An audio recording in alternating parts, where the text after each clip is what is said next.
Yeah, gasolina. Charge mo yung electric car mo. Yan, Boss Romy. Boss Romy. Yan, charge niya ang electric car niya. First time niya mag-charge ng electric car. Hawakan mo lang. Hawakan mo lang yan. Hindi niya pa alam ang gagawin niya. Touch that. Touch that. So, see? And then suksok mo lang, Lolo.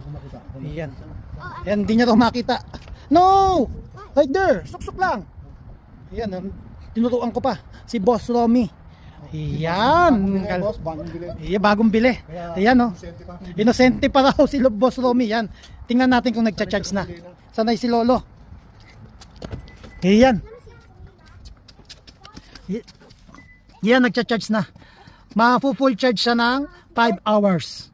Ayan. Also 26%. Ayan. Tapos din mamaya samahan nyo kaming mag-drive. Also 26%.